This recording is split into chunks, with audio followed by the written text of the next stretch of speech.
flavor is an amazing human who has perfected their craft. Welcome to Flavors Unknown, a series of inspirational conversations with renowned culinary leaders. Discover how their cultural identity shapes their creative process. With your host, Emmanuel.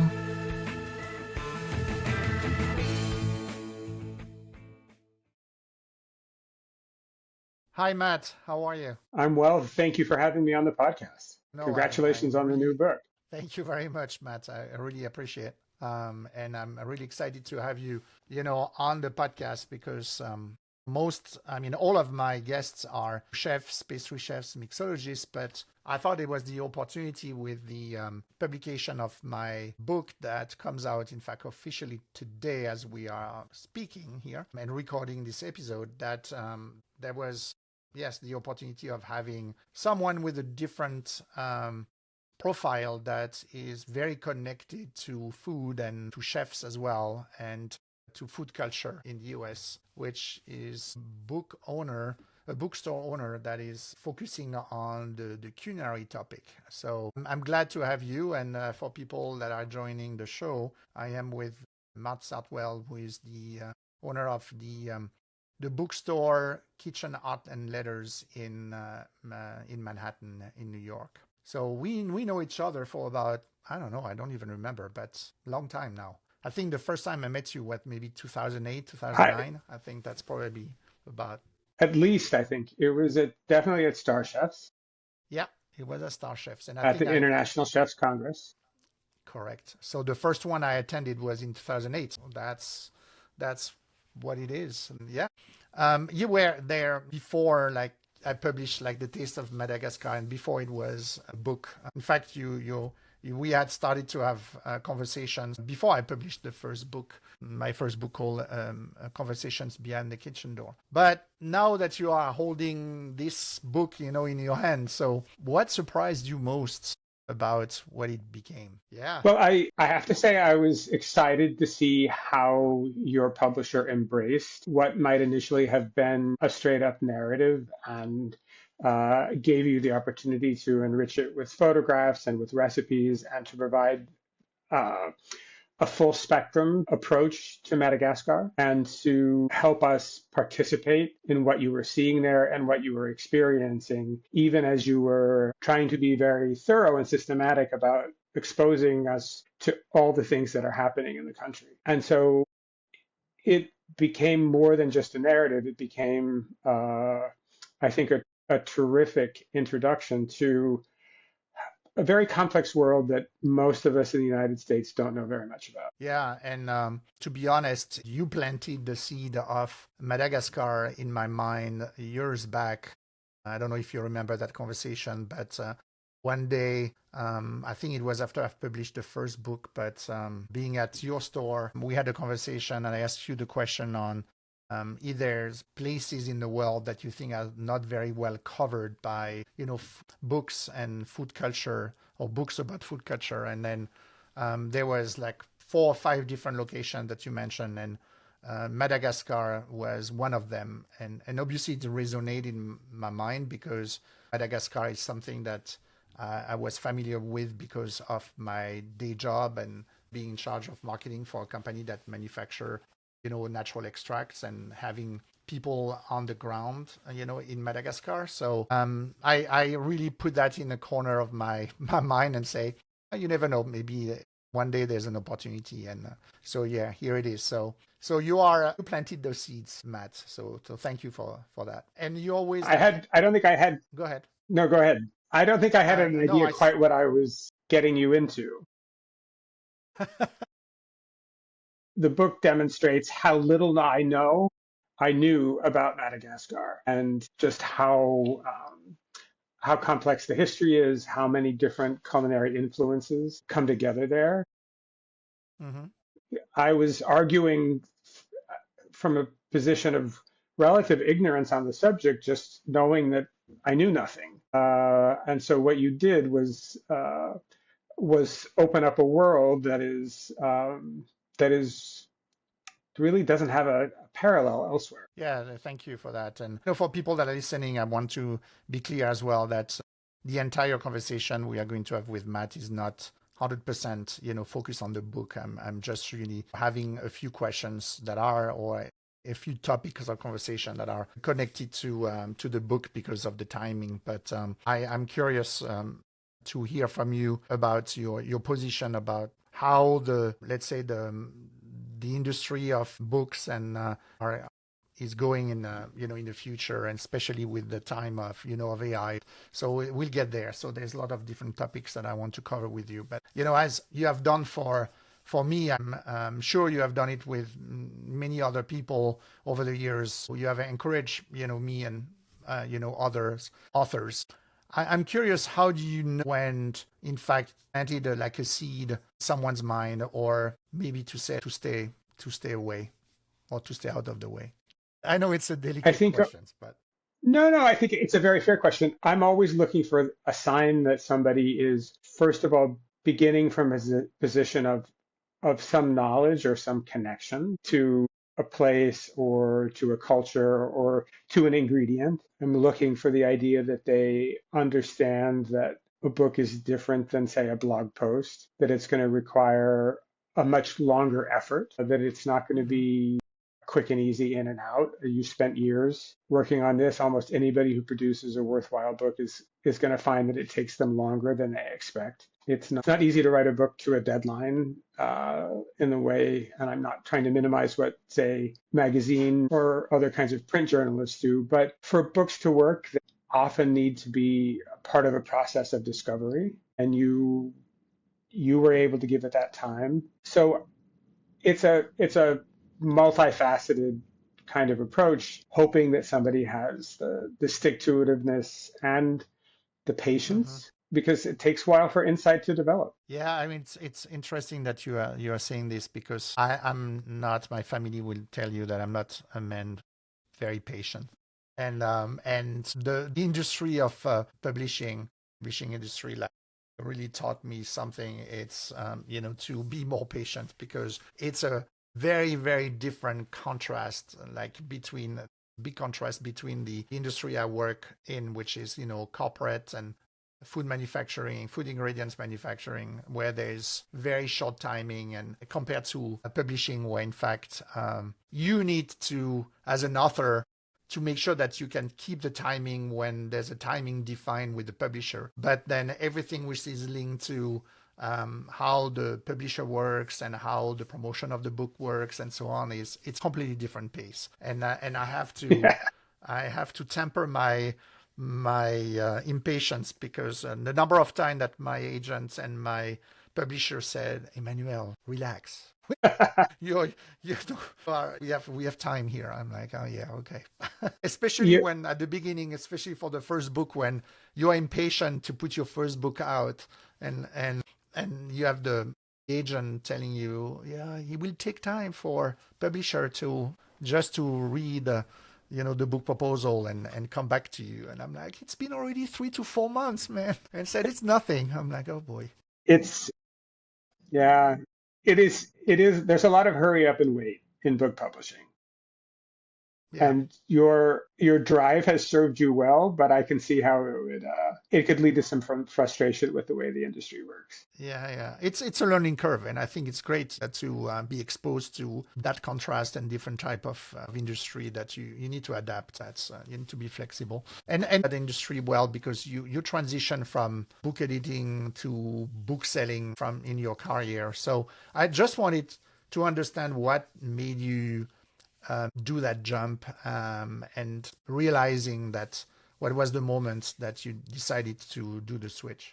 It really came down to the way that my job as an editor had shifted from working on the content of books to fighting for corporate resources, marketing budgets, attention from design departments. I had to advocate for the books within the company rather than feeling like we were all in it together to make the book succeed. And it was probably a naive idea on my part that we were all going to be this big team helping to make good books happen. In being a bookseller, I lose control over the books. I can only work with what we're given. And I had a meeting with a sales rep today, and we were talking about the cover of a book, and my big reaction was, what were they thinking? Do they want to sell this? I mean, I'm still trying to advocate for a book, even against what maybe the publisher is doing for it sometimes. But as a bookseller, you get to understand an individual customer in a way that's impossible for an editor to do. And you find out if they're somebody who wants to get lost in a project or whether they want a sort of a quick and dirty lowdown on something. And are they patient? Are they impatient? Are they somebody who needs a lot of visual stimulus, or are they somebody who wants to read more and then contemplate? And in that part of the interactions with customers, we often learn a lot about books. We'll say, oh, we think this is a great book. And they'll say, yeah, I tried that and I didn't like it. And we want to know why. I do that. All my colleagues do that. It is a much more personal approach. And, perhaps the scale of my impact isn't as big as if I were an editor at a big major publishing house. But at the same time, we have a lot of fun turning people onto books that they had no idea existed. That's the big satisfaction here. And have you seen, so how long have you been now on that side of the business, so selling books? It's been how many years now for you? 35 years, coming up on 35 years, 35 years. At Kitchen Arts and Letters. And coming up on 41 years in publishing. Okay. And so what would you say the major let's say elements that you have seen radically changing, throughout those years when it comes to book selling? That could be, from like working with the publishing houses or, interacting with customers. The publishing houses, I think, have started to spend a lot more time chasing what other people are doing. They're paying more attention to what other media does. They're not really leading so much as they're following what's happening in social media and even online from major publishing houses. Books have changed. It's much more common for books to have photographs than they used to. There are people who won't buy a book that doesn't have pictures in it. That's made a difference to how expensive it is to produce a book. Yeah. If you don't have photographs, a book is a lot cheaper to print, but you may sell many fewer copies. So there are trade-offs there. There's sort of a standard piece of wisdom, or rather, I should say, a question that I get asked a lot is, does the internet mean people are buying fewer books? And I think the answer, at least for those of us in the food world, is no. The internet makes people more curious and it introduces them to a wider range of things.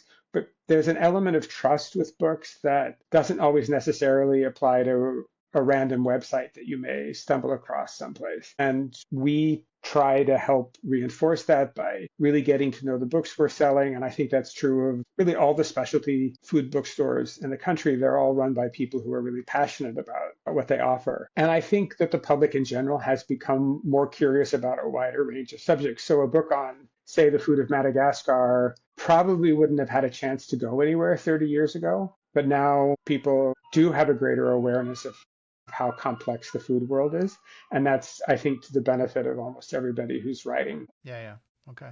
Interesting. And we are obviously in a world driven by now algorithms. So what does like a curated bookstore still do better and probably in your niche? For us as a small little bookstore, we're going to be, in some cases, really excited about a book that we may sell 10 copies of. And the big algorithm-driven places don't pay attention to numbers like that. But, if we can make 10 of our customers really happy and really excited about exposing them to a book that they had no idea existed, then I think we've done them a really big favor. So we are going to continue to favor the smaller presses, the people who are self-publishing, the people who are going with indie publishers who are willing to take bigger chances because they're not necessarily trying to have a giant international bestseller.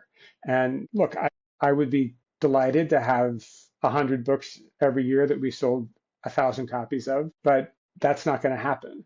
But if we can have 100 books that tell customers that we're there for them on their unusual interests, and helping them explore things that they had no idea were interesting to them, then I think we're doing a great job. So, I mean, I look at sales figures and I say, oh, I need to reorder that book.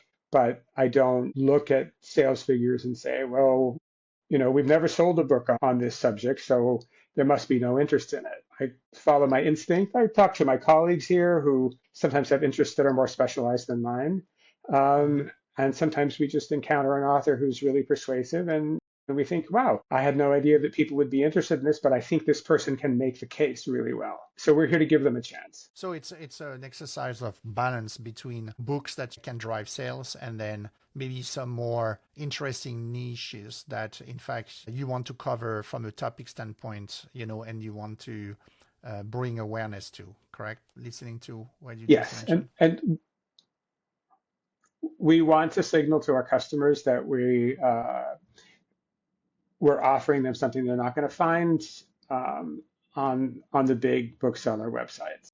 And we deal with a lot of small presses that are happy not to have to go to Barnes and Noble or Amazon because they Sure. feel like they don't get treated well there. And so I we mean, give it's them a not the home. same. It's not the same dynamic. I mean, you see people may go to Amazon because they don't want to have an advice. They want to have like a copy coming quick at their doorstep, or if they want, an expertise and advice, someone who is curating, they pay attention to them, what they like, and curate, a selection of books to them, then they will come and talk to you, correct? And engage with you. So it's a different dynamic. Yeah, I mean, and you can go on there and place an order for all kinds of things you may need, and we don't supply Sure. household goods or anything like that. Sure. So we just do this one thing well. Okay. I laugh sometimes about how I would hate to work in a general bookstore because here I am in this specific niche where I feel like I know a lot of things really well. But if I were in a general bookstore and I had to answer questions about parenting books or automotive repair or 1,000 other things that a general bookstore has to handle, I'd probably be less satisfied. Okay. I mean, you obviously you have a lot of that are coming to your store. It's a well-known store in the industry, in the space. Are chefs like influencing as well what you are having in the store, or really? Sure. There are books that we know are going to be speaking to a very specific number of people that are probably going to be more Mm-hmm. expensive than something from a mainstream publisher. But those are great cases where maybe we'll just sell 10 copies, but the 10 chefs who buy them Mm-hmm. will be really glad to have them. So, I always have my eye out for something that's specialized or comes from a chef in another part of the world who might have a bit of a cult following, and we'll be happy to have it there. We learn from our customers all the time, and we're always getting requests and pursuing things that have escaped our notice previously. Mm-hmm. So a big part of our inventory is shaped by the things that the chefs tell us that they want. Okay. Can you share with us what are like some of the chefs that are coming to your store that are maybe the one that comes like regularly and engage with you? The they sort of divide into two groups. One, there are people who are here themselves, who come in, and then there are the people who are always sending in their young, hungry line cooks. So it's Okay. a it's people who are trying to feed their rising Younger stars with some generation. creativity. Yeah, yeah. Yeah. So, I mean, I think, we can happily say that we count on people like Dan Barber, like Wiley Dufresne Mm-hmm. to show up. We hear from Cindy Paulson out in the Napa Valley all the time and Mm-hmm. John Shields. But, Okay. we also see people who come in as like, Chef Danielle said that I needed to come here and understand this bookstore. Or Eric Repair also. His team is Mm-hmm. constantly referring some of their growing people to us. Mm-hmm. Amanda Cohen from Dirt Candy. We see a lot of her people. Angie Marr is always curious and sending people our way. So we have those kinds of relationships, sometimes with just the chef, sometimes with their whole Their teams. staff. A lot of the That's cool. people, yeah, a lot of people at the top of the game, I mean, they may be sent a lot of sample books, but we can still surprise them with something we might have brought in from Sweden or from Hmm. Spain or from Italy. And that's part of the fun in dealing with those people is to be able to show them something. They're Yeah. like, holy cow, I didn't know that happened. So from your point of view, what separates chefs who read that from those who don't? Well, a lot of chefs don't read their cookbooks, but what they're doing is scanning them for that burst Uh-huh. of creative impulse. Some of them do read, some of them, clearly read everything because they come back and ask all kinds of interesting questions about them. But I think generally speaking, a chef who is curious about what's happening and whether it takes a visual or a written uh, component, or some of them, it's both. I think they're the people who tend to get more attention for innovation, and that can be a quiet, subtle, sort of ongoing infusion, or it could be people who do more dramatic and startling things. And we have customers who are just like, I don't want any of that new school stuff. Find me the old things. Get me get me all the books you can from the 1990s. I want to see what they were Really? doing right when Nouvelle Cuisine was busting out. So they weren't even alive then, some of them, but they're still curious about what was happening. Okay.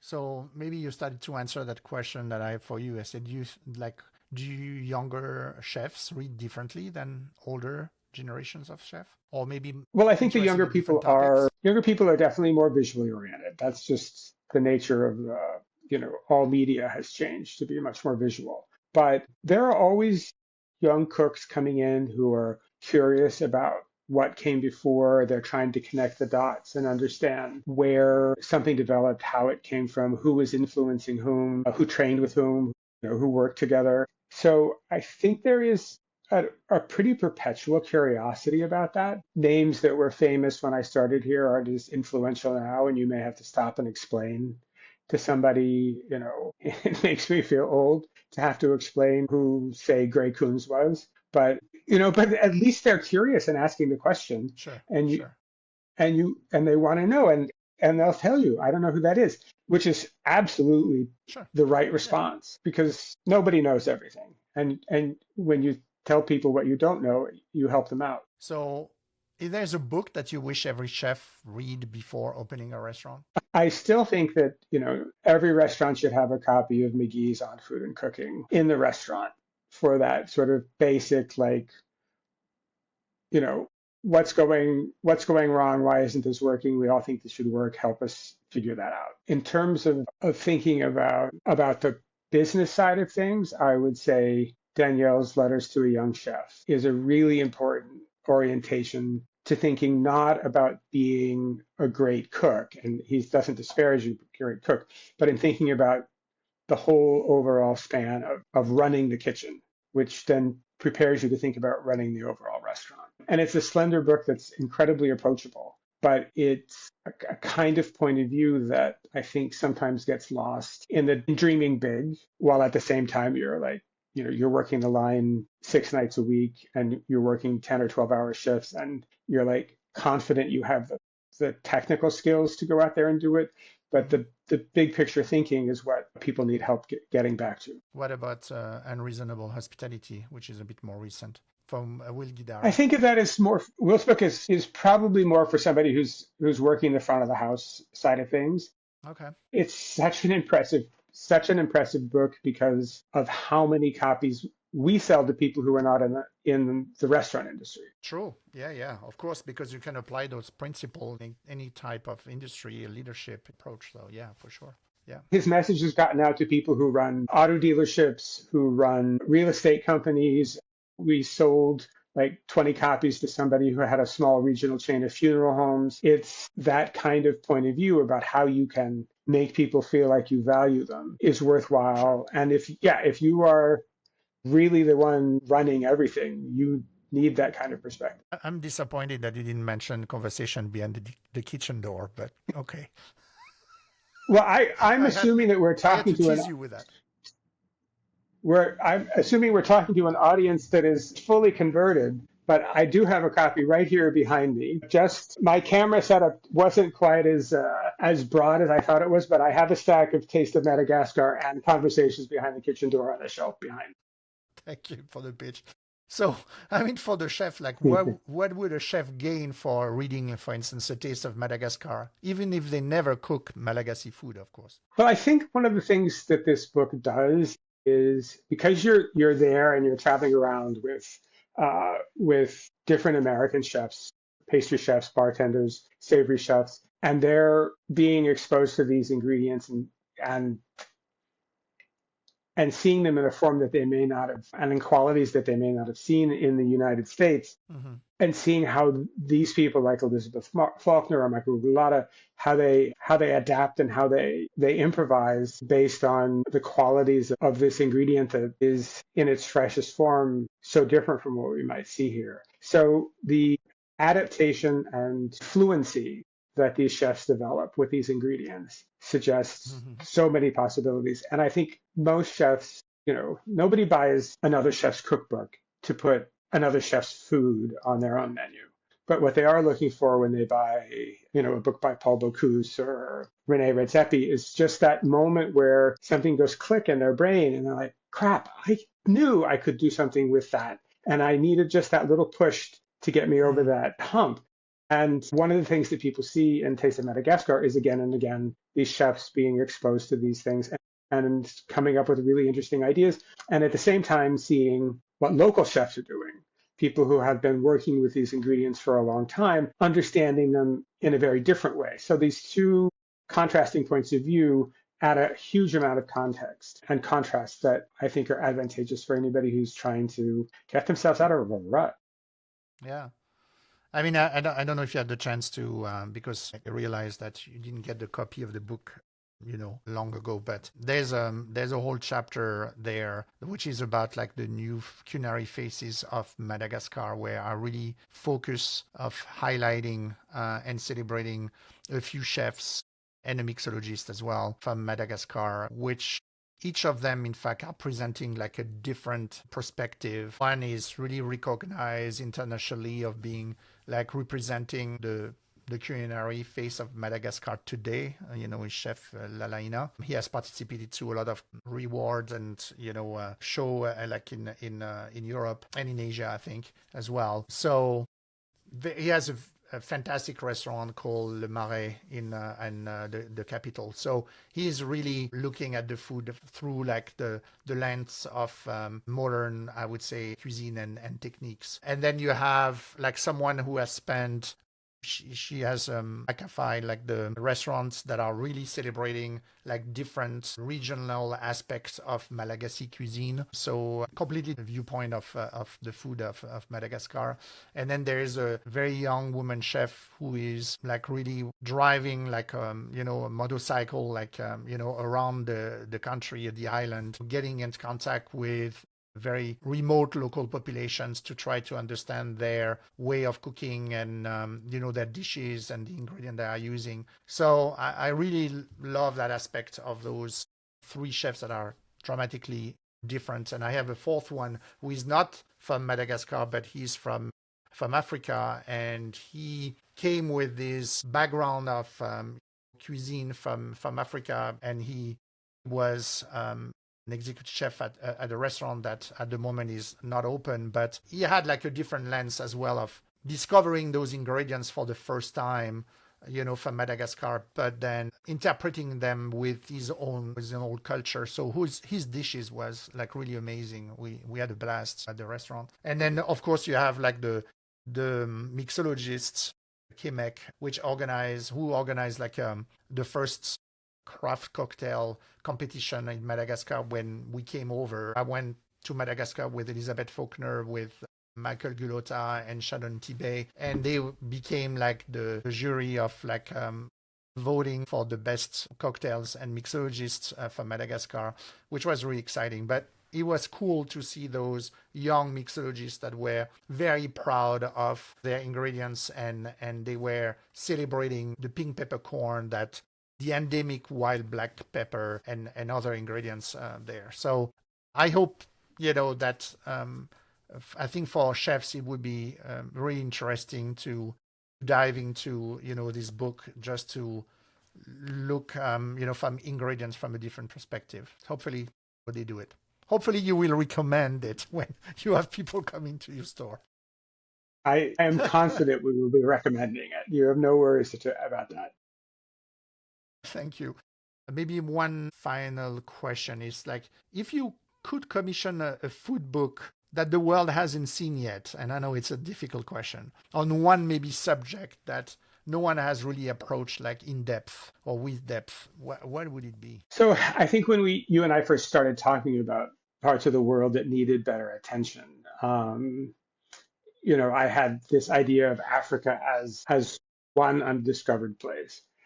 Taste of Mhm. Madagascar makes it really clear that there's a lot of Africa that still isn't well addressed. And there have been some good books, particularly on West Africa, and a couple of other books that have talked a little bit about the East Coast. But I think there's still so much we don't know about the cuisine of Equatorial Africa and places even like Nigeria, which has been written about in several books, are just so diverse, and there are so many different geographic environments and so many different cultural groups there that I feel like it just hasn't been given the exploration that it could be. And honestly, I would say the same is true in Brazil. There have been a number of really interesting high-level books from Brazilian restaurants. But they're always really about the work of one specific highly talented chef. And somebody going through Brazil, which is another place with enormous biological diversity, and doing what you've done with Taste of Madagascar, I think there's an enormous opportunity there for somebody who understands the culture and the territory with some depth. So those would be the first two Mhm. places I would go to. I mean, sometimes you don't know what you don't know until somebody shows you. And there could be other places Yeah, what about the Philippines? Holy cow. So much to be said sure. about the Philippines. Yeah, And yeah. really interesting books are starting to come, but not that big comprehensive tour. Yeah. The thing is that someone has to be the right person to do that, and as well to have the interest of like as we know very well, like a publisher that Yes. is going to take over the projects. That's always the challenge. So for sure, yeah. And So and yeah, to, go ahead. you don't get rich doing it either. No, It has to be a labor of passion. that's yeah. I know that now. Sorry. No, no, don't be sorry. But with all the copies that you are going to sell at Kitchen Art and Letters, I can retire. So let's switch to rapid fire questions. Okay. Um, so it's like a food book that you constantly return to more than you admit.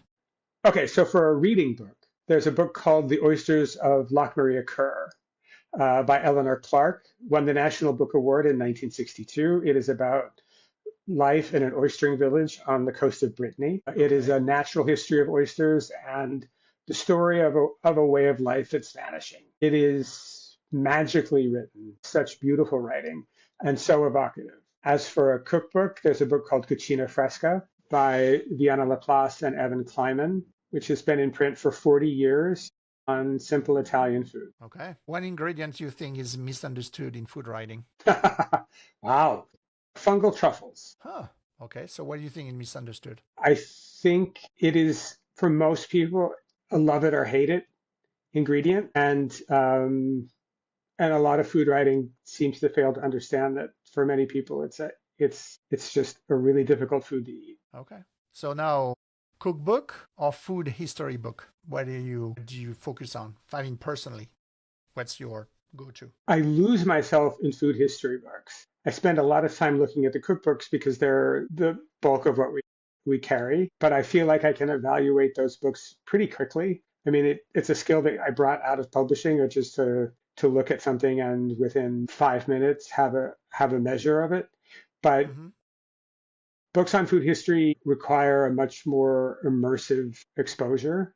Mm-hmm. And there are some great touchstones out there. There's a book called Cuisine and Empire by Rachel Loudon that talks about how food spreads through different cultural influences or political influences or military influences. I think that's a touchstone book. If there's like one question you really like customers asking you. I think it's always fair for customers to ask me why I'm recommending something, because that gets us into a back and forth, and it helps me find out maybe I've misunderstood what they want, and we can get closer to what they want if they can ask me questions. If there's like a food book cliche that you are tired of. So any book that promises to be the only book you'll ever need on a subject makes me, and this is probably more the fault of the publisher copywriter than the author, but I will almost always just close the book and look away because it speaks to a complete lack of originality. That's my harsh judgment.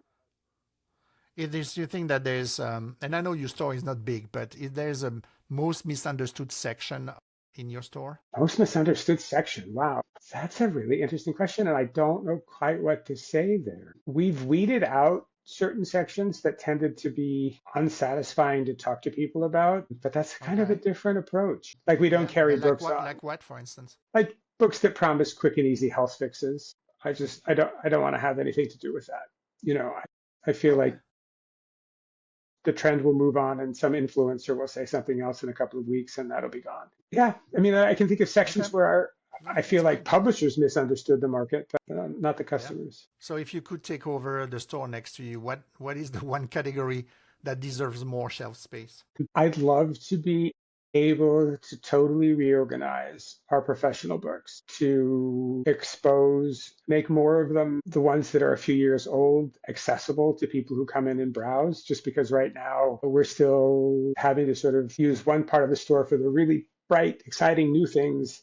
I'd love to have them all together so that you come in and you're like spinning around saying, holy cow, what's going on in the world? I love that. Yeah, that's great. Okay, my final question, and I have to bring it back to A Taste of Madagascar. So when someone will pick up A Taste of Madagascar in your store, hopefully they do, and they ask you why this one, what will you actually say? I'm going to say that this is a book that is really a revelation about a place that most Americans know more about than they might have seen in an animated movie, and that is strikingly complex, that shows so many cultural intersections, and that is the source of an astonishing amount of really important foods and flavors that are enjoyed all over the world. Thank you.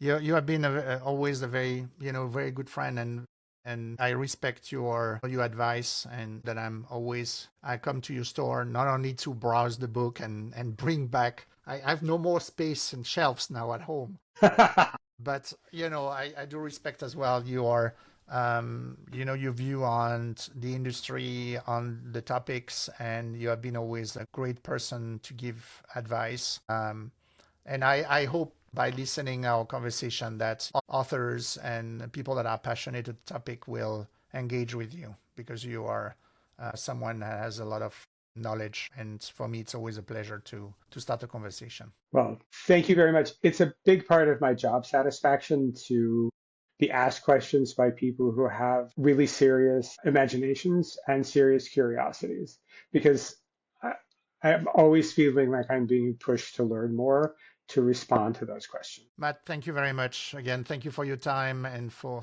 being a guest on the show. My pleasure. Thank you for having me. Okay.